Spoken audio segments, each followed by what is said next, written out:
Hi there. Okay, yesterday we had our second class, and we started seeing the rubric evaluation.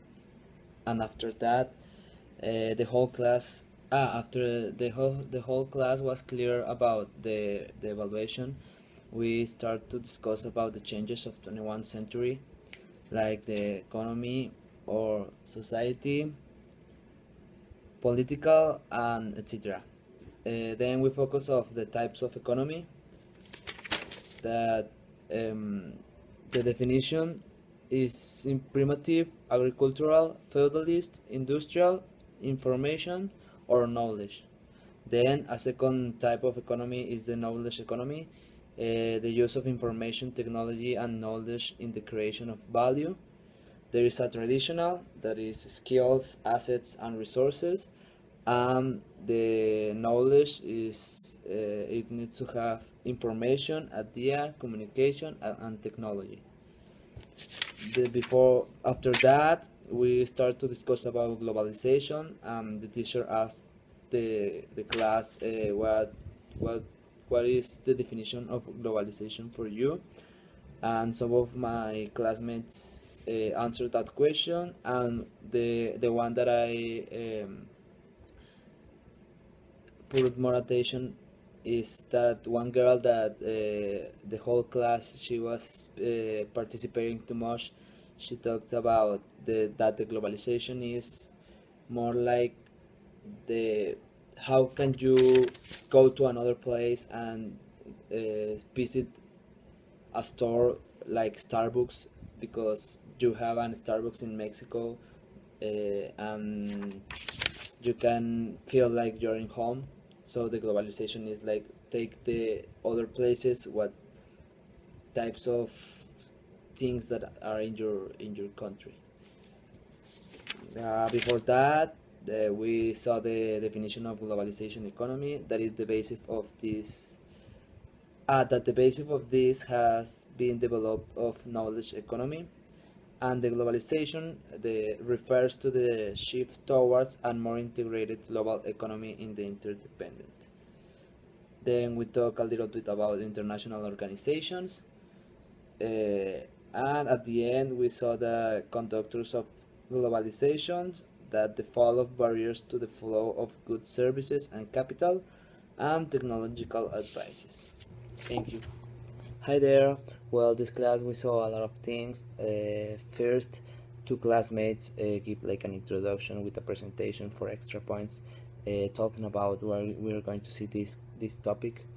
Then we start with the presentation for the teacher about global trends in the economy. We saw 10 global trends. One of them was the social technologies like the mobility, communication, and the marketing from one to one or many to many. Another one was redefinition value. Consumer want to participate at the value creation, like a personalization for the customers. Then the mobility in product and consumption. Other one was the next industrial revolution, like the robots and smart machines. Some universities are starting to give a robotic class to starting to introduce the students to the new technologies and to have knowledge about it.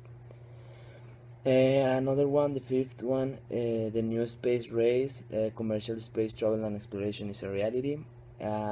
Geographical wars, the BRICS and beyond, resource wars escalating, business setting stop, from profit to social purpose, like the hipoteca social for the tech. You receive something and you need to give something to the society. It's like a debt, like you receive, you need to keep. Information is power, and reshaping the financial system who needs bank anyway, like digital wallets. And the teacher told us about a new company that's named Pagamobile. You go to dinner and you need to have cash or a credit card. You can pay it using your cell phone. After that, we saw the social networks, and we saw a video like he's trying to ask a question about the social media if will be a fad, and it is not. It's a huge difference between social media and advertising in the past.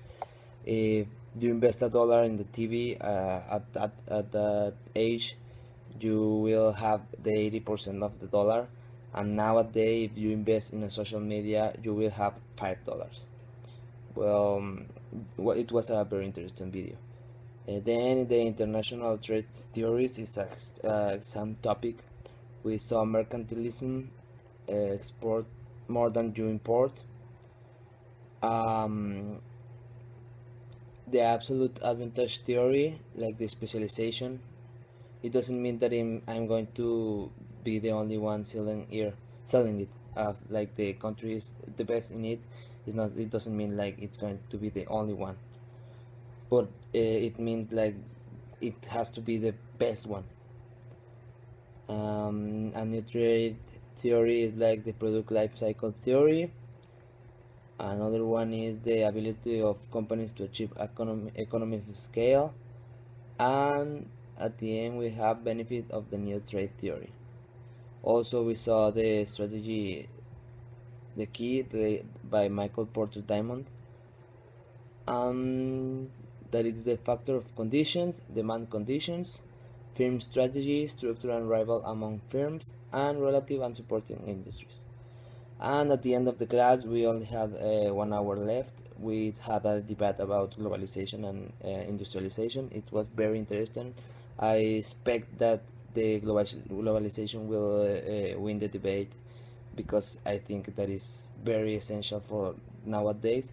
But my my classmates of the team of normalization give a lot of good information that make me think different. Thanks. Hi. Well, in this class we talk a little about globalization process.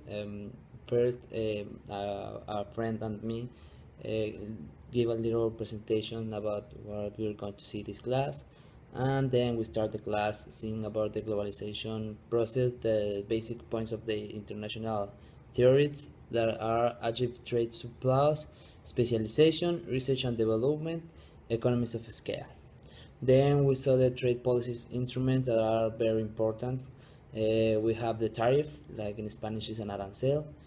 It is a tax on import revenue collected by the government, a specific charge for each unit. Valorem is 25% of the value. Then we have subsidies, are payments made by government to their domestic producers to enable them to compete with foreign competitors. Taxpayers bear the cost of subsidy payments. Then we have the quotas. It is a legal limit on the amount that can be imported, creating shortage which cause prices to rise. The quotas don't benefit the consumers, it benefits the producers. Then we have the certificate of origin, local content, demand for some specification of a good to be produced domestically.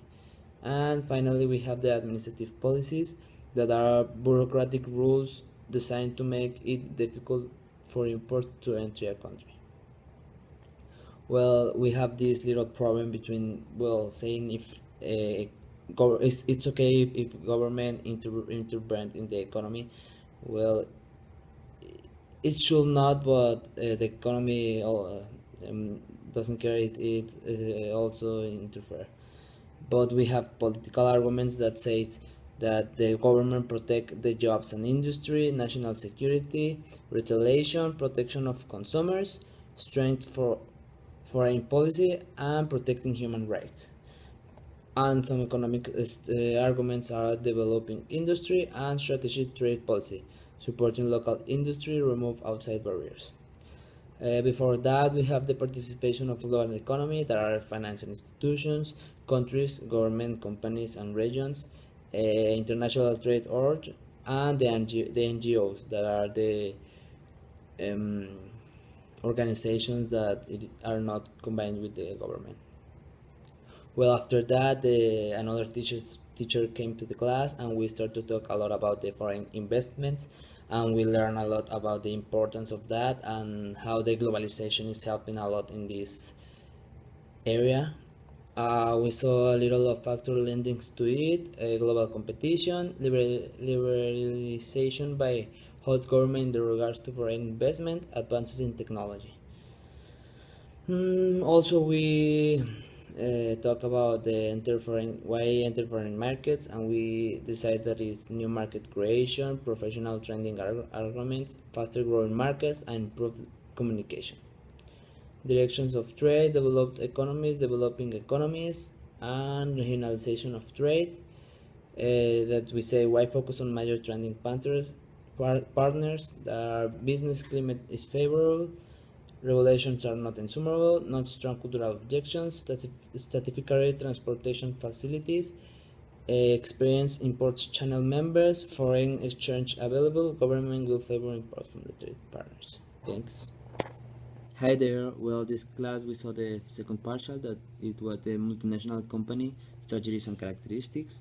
We talk a little bit about the international business, that there is many things to be aware. Be very clear of three questions. Managers must fully understand why, how, and when to do business. It requires managers to have a clear understanding of a company's mission, vision, how the plans compete with other companies. The international strategy is to create competitive advantage. Must develop skill or competencies that are organized in a way to allow the company to exploit full of competitive potential. Before that we saw the strategic process.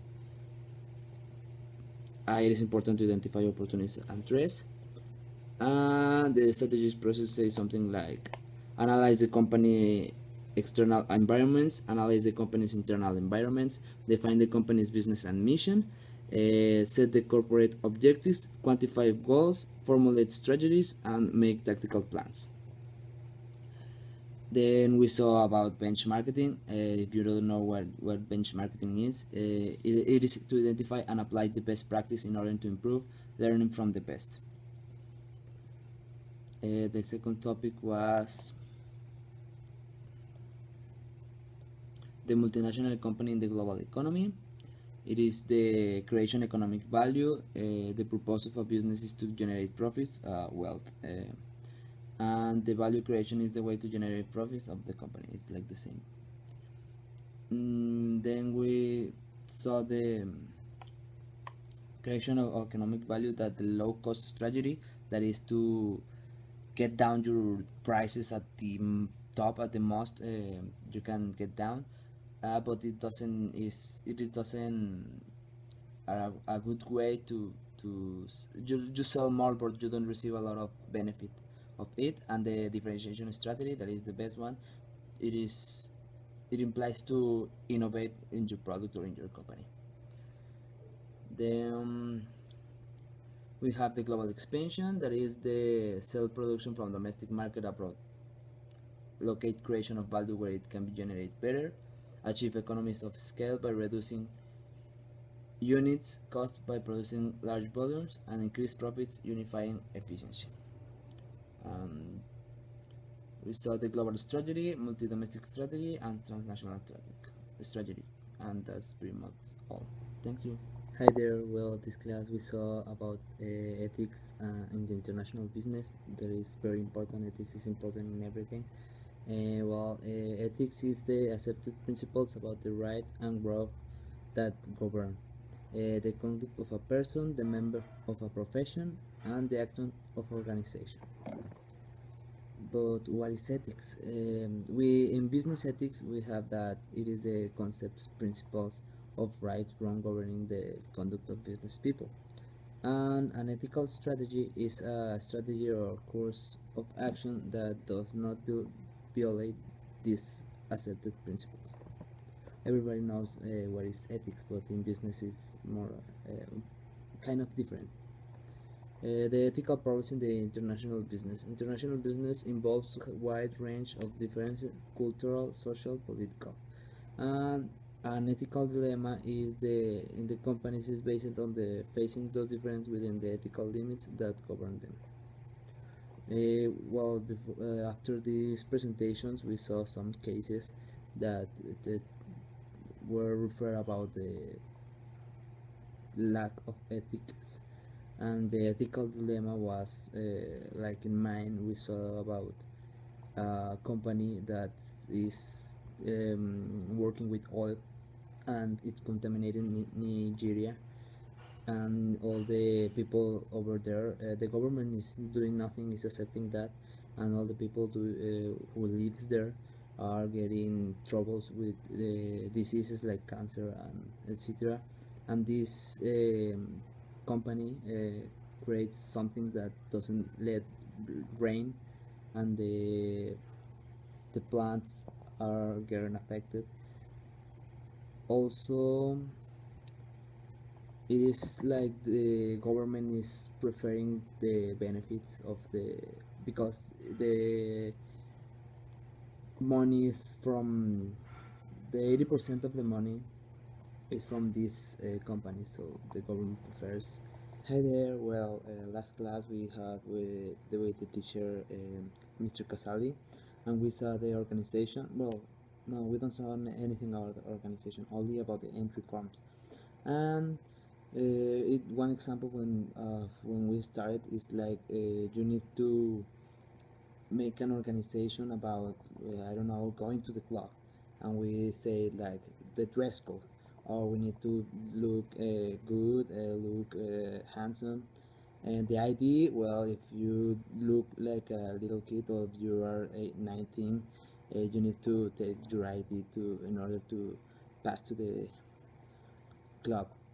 Who's gonna drive, like if you're gonna drink, who's the destiny driver, and the time to arrive. Well, that one was all the examples. Then we saw the two basic decisions, like which foreign markets, when and on which scale. One example was the economy of the country. You need to analyze the economy of the country before entering to that market, because like an example, you don't make business with countries with economical problems like Spain, Brazil, I don't know, let's see that. Then you have the market selection, that the selection must be made in balance between benefits, costs, and the risks. The entry time is being the first one half following the advantage. Is brand positioning, generate sales and volume, finish learning curve before others, and build loyalty. While the entry time disadvantages are the initial cost, the adaptation process, and the promotional costs. Well, in an entry scale, is of a volume of entry of a foreign market, like here in Torreon, the 7-Eleven, I don't know if you know it, investing a lot of money to enter in a strong way and pull out of 7-Eleven, and only in the 3 years that they have here, and now are very famous, like kind of like an OXXO, that you see OXXO everywhere. You can see 7-Eleven everywhere too. That's the entry of scale. Also the entry forms are the joint ventures, the advantage, the subsidiaries, the export, turnkey project, licensing, and franchising, and that's pretty much all. Thanks. Hi there. Well, this class was about the cultural factors. We start the class. The teacher asks us what is culture, and I think that a good answer of what is culture is that it's a way of see the world, that the society that is surrounding you gives you that kind of idea, or that kind of education.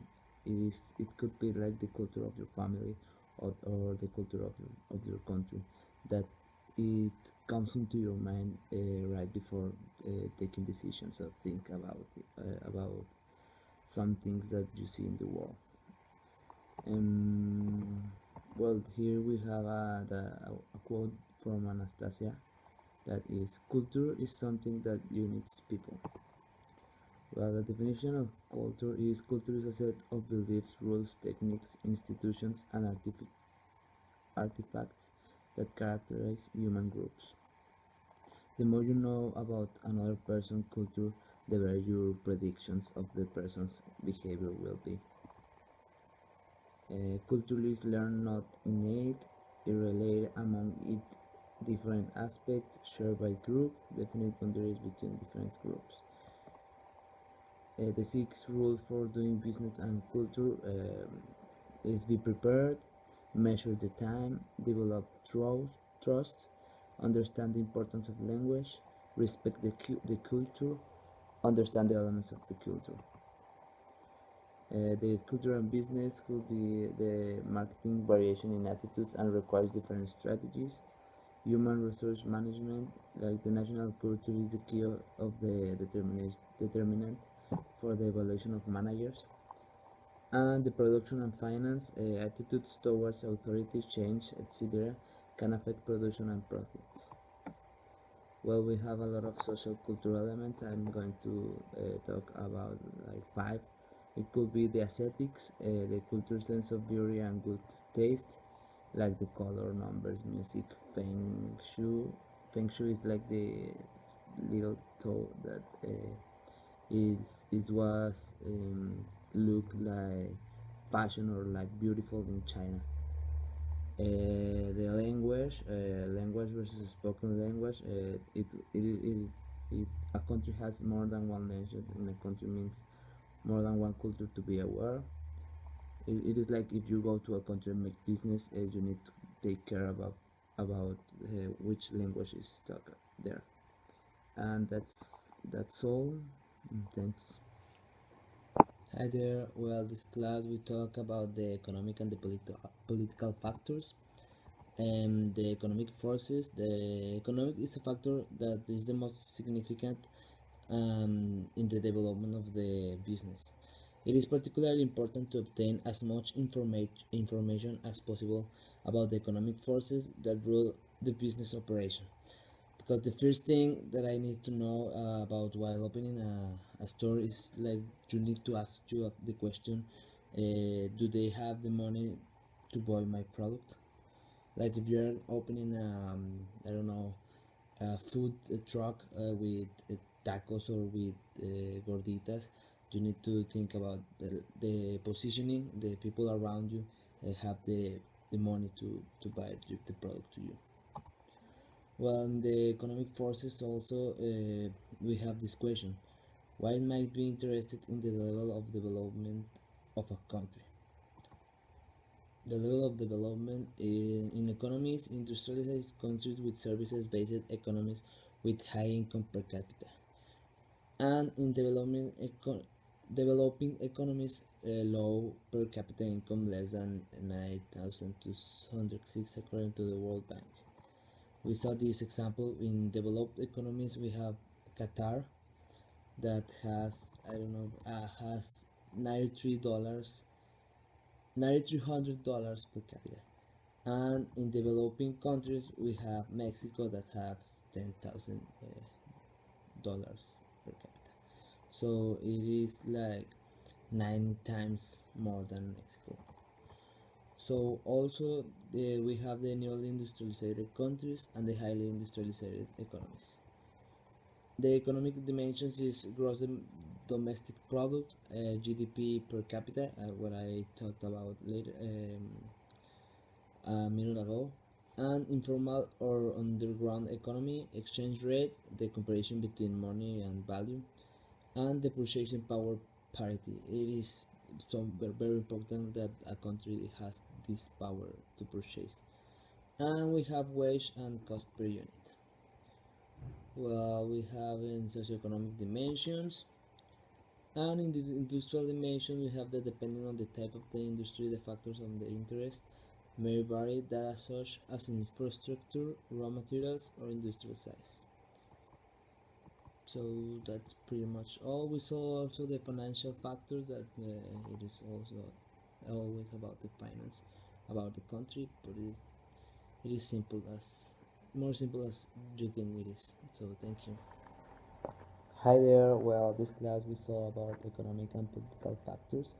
We start with the influence factors. We saw in the economic forces, the economic factor is the most significant factor for the development of business.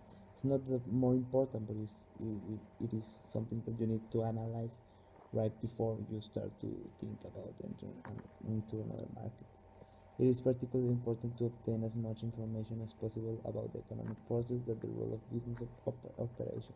The first thing I need to think about while opening a store, that's the way I say it, and so you need to analyze that if the people around where you're going to play your store or your business can afford you, have the money to afford your product.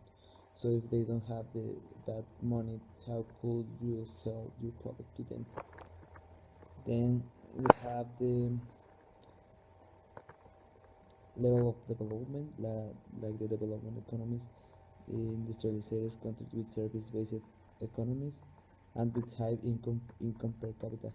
We saw that there that Qatar is, I think, is the greatest, the country with the greatest income per capita, that is $93,000, and we start to comment how much money per capita has Mexico, and it's $10,000.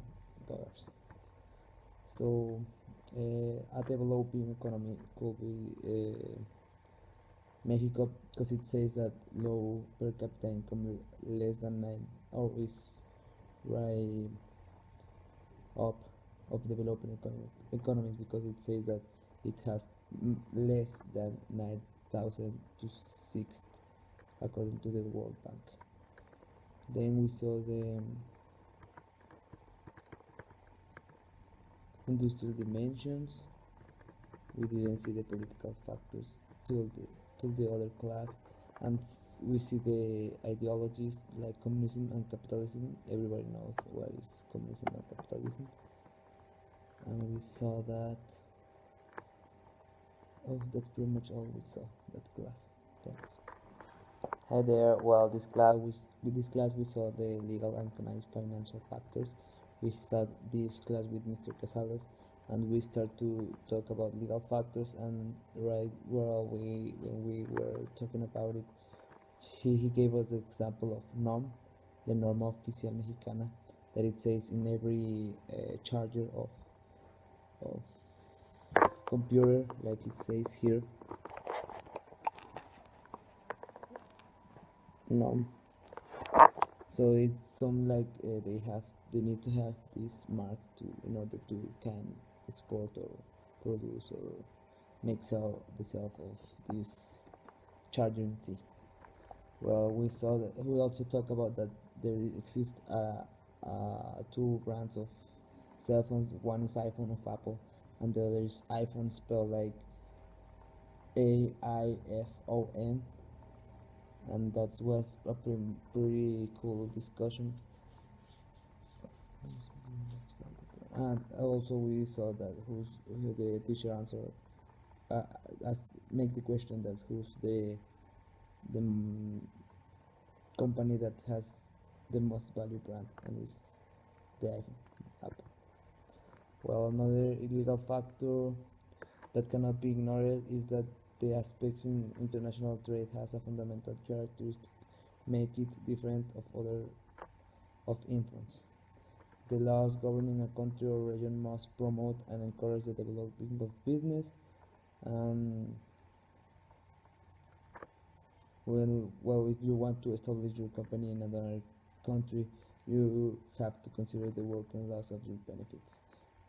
It could be like the working law in that country protects a lot the workers, so it could be difficult to you, and because I don't know, the country don't let you fire them without paying a big amount of money, so that could make you lose money to you if you need to take care of one bad worker, or you will not start to hire new people, because it will not serve you, and it costs you a lot of money. And that's pretty much all we saw that class. Thanks.